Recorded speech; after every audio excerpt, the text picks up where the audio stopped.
अस्सलामुअलैकुम। आज की इस वीडियो में CS 625 प्रोफेशनल प्रैक्टिसेस की मिड टर्म प्रिपरेशन करने वाली हूँ, जिसमें हमारे पास 30 MCQs होंगे।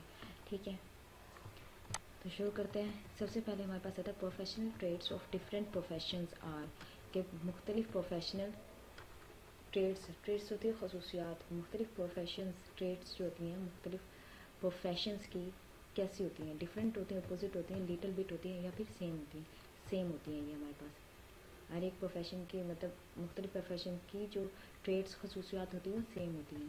Failure to give credit for fun other works is an example of violating. इसका मतलब यह है कि ना कि काम आपका है लेकिन क्रेडिट किसी और ने ले लिया, तो ये हमारे पास किसकी वायलेटिंग में आ जाएगी, इंटेलेक्चुअल प्रॉपर्टी की वायलेटिंग में आ जाती है। क्योंकि इंटेलेक्चुअल प्रॉपर्टी एक ऐसी चीज़ है जिसमें हम आप अपनी इन्वेंशन करते हैं, फिर वो इन्वेंशन अगर दूसरा यूज़ कर लेता है, डॉक्यूमेंट चला लेता है या कुछ भी कर लेता है, तो हमारे पास इंटेलेक्चुअल प्रॉपर्टी के राइट्स में आ जाते हैं कि उसने इसके खिलाफ वर्जी की है। फिर स्टाफ मैनेजमेंट आ जाता है। Staff management activities do not include, staff management होता है जिसमें परफॉर्मेंस चेक की जाती है, प्रमोशंस देखी जाती है कि किस बंदे ने कितना अच्छा काम किया तो उसे प्रमोशन देना है, ट्रेनिंग दी जाती है, लेकिन सैलरी नहीं दी जाती। तो स्टाफ मैनेजमेंट एक्टिविटीज़ में कौन सी चीज़ें इंक्लूड नहीं है, salary. If the contract are too harsh और unfair causing any issue between the parties to be unresolved, the responsibility to contemplate according to the rules। तो हमारे पास आएगा कॉन्ट्रैक्ट कि अगर जैसे कोई हार्श है, ठीक है, अनफेयर है, कोई किसी भी वजह से हमारा जो दो पार्टीज़ के दरमियान में कोई मसला है और ना वो सॉल्व नहीं हो रहा, तो उसमें हमारे पास जो जिम्मेदारी होंगी वो किस में हमारे पास होंगी, वो हमारे पास कॉन्ट्रैक्ट में होती हैं, कॉन्ट्रैक्ट क्लाज में आ जाती हैं वो। Established by various professional organisation code of ethics, जो हमारे मुख्तलिफ ऑर्गेनाइजेशन जो हमारी वेरियस मुख्तलिफ प्रोफेशनल ऑर्गेनाइजेशन होती हैं, क्या कहती हैं उसके, तो वो हमारी इस्टेब्लिश कौन करता है, हमारे कोड ऑफ इथिक्स करती है। इथिक्स का ख्याल करना। इथिक्स क्या होता है, हमारे पास एक बिहेवियरल, इंसान का एक जो बिहेवियर होता है उसको हम इथिक्स बोलते हैं, जिसमें हमारे पास आ जाता है कि बड़ों की इज्जत करना और छोटों से प्यार से बात करना। ये हमारी सोसाइटी का जो बिहेवियर है या हमारे जो इस्लाम का एक कल्चर है वो हमारे पास इथिक्स में आ जाता है। All of the given employees are revenue earning employ except, तमाम जो है वो रेवेन्यू अर्निंग एम्प्लॉय, जो सिवाय उस कौन है हमारे पास अकाउंटेंट, वो रेवेन्यू अर्निंग एम्प्लॉय नहीं होता हमारे पास accountant. Violating can ruin your reputation, कौन सी चीज़ें जो आपकी रेपुटेशंस को क्या करती है, तबाह कर देती है। मोरल कोड, ठीक है, मोरल कोड्स जो होते हैं वो आपकी रेपुटेशन को तबाह कर देते हैं। अगर आप किसी को धोखा देते हैं कुछ भी करते हैं तो वो आपके रेपुटेशन को क्या करते हैं, तबाह कर देते हैं। Produce a positive effect of judgement, तो हमारे पास positive effect of the judgement क्या आएगा कि जहाँ कोड ऑफ एथिक्स आ जाता है। कोड ऑफ एथिक्स क्या होता है, एथिक्स वही होते हैं ना कि हर फैसला मतलब कानून के मुताबिक करना और मतलब सोशल बिहेवियर को मद्देनज़र रखते हुए फिर जो हम करते हैं तो वो हमारे पास क्या आता है, positive effect of the judgement. तो इससे हमें क्या करते हैं, positive effect of the judgement करते हैं कोड ऑफ एथिक्स के। If copyright is to maintain with software house and client is merely given permission to use software is known as terms and condition. जब आप कोई भी copyright software जो house लेते हैं, सॉफ्टवेयर हाउस के साथ client is merely given the permission, जो परमिशन दी जाती है वो हमारे पास आती है टर्म्स एंड कंडीशंस में, ठीक है। Contract should be clear and concise and consistent, हमारे पास कॉन्ट्रैक्ट करने से क्लियर होना चाहिए, कंसाइज होना और कंसिस्टेंट होना चाहिए, मतलब सारे रूल इसमें क्या होने चाहिए, एक तरतीब से लिखे होने चाहिए, हर चीज़ में क्लियर होनी चाहिए। Computing companies find IT graduate often the lake transferable for people handling, ठीक है। हम कंप्यूटिंग कंपनीज जो हमारे पास कंप्यूटिंग कंपनीज होती है वो क्या तलाश करती हैं, वो तलाश करती हैं IT ग्रेजुएट्स को, और जिनमें हमारे पास कम होते हैं पीपल हैंडलिंग, जो लोगों को हैंडल कर सकें, क्योंकि वो कंप्यूटर को तो हैंडल कर लेंगे लेकिन लोगों को कम हैंडल करने वाले मिलते हैं। The technical director of a company is not responsible, जो टेक्निकल डायरेक्टर होता है वो क्या करता है, वो रेवेन्यू अर्निंग ऑपरेशन नहीं करता, इसका रिस्पॉन्सिबल नहीं होता। वो क्वालिटी को देखता है, रिसर्च करता है, टेक्निकल ट्रेनिंग्स करता है। ठीक है, अब आ जाता है हमारे पास which various of the object is likely to show expenditure existing income. वो कौन सी चीज़ है जो हमारे बढ़ाती है इनकम को। विच वेरियस कौन सा ऑफ द बजट है इज़ लाइकली टू शो, हमें ज़ाहिर करना चाहिए expenditure existing income is first reason हमें साबित करता है इस चीज़ को इनकम की। Around employee each year still die as a result of accident at work is 200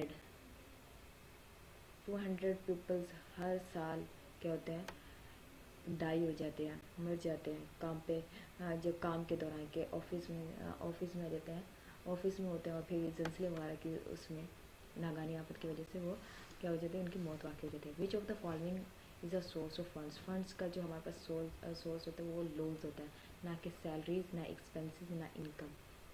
loans होते हैं जिससे हम बैंक से लोन लेते हैं। Good communication skill do not include concept include नहीं होता, बल्कि क्लैरिटी होती है, कॉन्साइज होता है, कॉन्फिडेंस होता है। गुड कम्युनिकेशन कॉन्सेप्ट नहीं होता। Ensure that all the projects are completely satisfactorily, कि तमाम जो प्रोजेक्ट है वो क्या हुए, मुकम्मल तौर पर कंप्लीट हो चुके हैं। तो वो हमारे पास ऑपरेशन डायरेक्टर करता है, और जबकि टेक्निकल डायरेक्टर क्या करता है, वो ये देखता है, ट्रेनिंग को देखता है, और जब हमें पीछे पड़ा वो उन सब काम देखते हैं। लेकिन ऑपरेशन डायरेक्टर क्या करता है, वो हमारी रेवेन्यू अर्निंग को देखता है और प्रोजेक्ट की सेटिस्फिकेशन को देखता है। फिर is not only accommodation of knowledge but way of thinking and living. Professionalism, ये professionalism is not only accommodation of knowledge, knowledge का क्या जमा होना नहीं है, बट वे ऑफ थिंकिंग मतलब सोचने का तरीका होता है professionalism. An organization which operates more than one country is called organization is geographical। जो हमारे पास ऑर्गेनाइजेशन होती है, ऑर्गेनाइजेशन विच ऑपरेट करती है, जो चलती है इन मोर देन वन, एक कंपनी से ज़्यादा, हमारे पास क्या कहलाती हैं, जियोग्राफिकल कहलाती हैं। Are possible for long term strategies of the organization. Corporate managers जो होते हैं, उनकी जो स्ट्रेटजी होती है वो लॉन्ग टर्म की होती है। GATT stands for journal agreement on trades and trade. ये ऐसा एग्रीमेंट होता है जो कंट्री और ट्रेडर के दरमियान होता है, मतलब मुल्कों के दरमियान होता है, मुल्क और एक ताजरों के, दूसरे मुल्क के ताजरों के साथ होता है। ठीक है। A company can sell its share to public it's called. Company, एक कंपनी जो है सेल करती है अपने शेयर को पब्लिकली, वो हमारे पास पब्लिक कंपनी कहलाती है। और प्राइवेट कंपनी जो होती है वो शेयर नहीं करती अपनी। ठीक है। A corresponding commitment to the organization expected from, जो हमारे पास कमिटमेंट होती है ऑर्गेनाइजेशन की, किसके मुताबिक होती है, वो मैनेजर के मुताबिक होती है, कंपिटेटर के मुताबिक होती है। फाइनेंशियल रिसोर्सेज को देखते हुए वो क्या करते हैं, वो अपनी ऑर्गेनाइजेशन में चलते हैं, लेकिन एम्प्लॉय उसमें नहीं आता। एम्प्लॉय तो काम करता है ना उसमें। कैन अर्न अ फाइन और टू जेल, वो कौन सी मतलब वो कौन सी चीज़ है जिससे हम फ़ाइन लगता है और हम जेल में चले जाते हैं। तो वहाँ पर आ जाएगा ला। जबकि मॉरल से हमारी रेपुटेशन ख़राब होती है, इथिक्स से हमारा क्या होता है, हमारी जो नफ्स होता है वो मरता है। Project costing does not include annual income, जो प्रोजेक्ट कॉस्टिंग होती है उसमें इंक्लूड नहीं होता एनुअल इनकम। जब भी कॉस्ट ऑफ प्रोजेक्ट भी होता है, रेवेन्यू के, जो हमने जो प्रोजेक्ट बनाया उससे कितना रेवेन्यू हासिल किया वो भी शामिल होता है। प्रोजेक्ट की पर्सनल भी शामिल होती है, लेकिन पर्सनल का मतलब है अमला, प्रोजेक्ट का अमला भी, जो जिसने जो काम किया उस पर वो भी शामिल होता है। लेकिन प्रोजेक्ट कॉस्टिंग में हमारे पास एनुअल इनकम नहीं होती कि उसकी पूरी इनकम कितनी है। Most cases is required for loan, loan किस में रिक्वायर्ड होता है, in most cases is required for loan, loan के लिए हमारे पास सिक्योरिटी होना ज़रूरी है। जब भी हम लोन लेंगे तो उसके लिए हमें सिक्योरिटी होना ज़रूरी है। A company in which the share holder are personally liable for all company debits is called limited company. ये कंपनी के शेयर होल्डर होते हैं वो लेबल करते हैं कि तमाम कंपनी के debit is called limited company है। प्राइवेट जो शेयर नहीं करती है अपने शेयर्स को, और पब्लिकली ये शेयर कर देती है। अनलिमिटेड होती है जिसमें एक लिमिटेड है हद वाली कंपनी, ठीक है। अनलिमिटेड का भी यही होगा, लिमिटेड कंपनी जो अपनी क्या करती है, इन विच शेयर होल्डर और personally labels for all company, जो तमाम कंपनी के लेबल्स होते हैं, ठीक है। हमें सर देती है limited company. Budgeting is iterative. Budget क्या होता है हमारे पास, आइट्रेटिव होता है, आइट्रेटिव मेथड होता है कि एक के बाद एक को देखना पड़ता है। When two or more people are carrying on business together the law will treat them as partnership. कि दो से ज़्यादा जो लोग काम करते हैं वो हमारे पास क्या होते हैं, एक बिजनेस में हमारे पास आते हैं पार्टनरशिप पे। सॉफ्टवेयर की बाय कॉपीराइट, वैसे हमारे पास कॉपीराइट का काम होता है। कॉपीराइट के कोई हमारी जो प्रोडक्ट है उसको इस तरह के तो उसे उसके कमेंट वगैरह को हासिल करने की पावर रखते हैं। ये थे हमारे पास 30 MCQs of CS 625। I hope आपके मिड प्रिपरेशन में आपकी मदद करेंगे। और इसके 10 हमारे पास क्वेश्चन है, डिस्क्रिप्शन दे दूँगी, उससे फिर आप देख लेना पीटी स्लाइड्स में। और पीटी स्लाइड्स जो हमारे पास इम्पोर्टेंट 6 से इम्पोर्टेंट है, लेकिन 3 जैसी कम है, लेकिन 4, 5, 6 ये जो हमारे सबसे ज़्यादा इम्पोर्टेंट है, इन्हीं में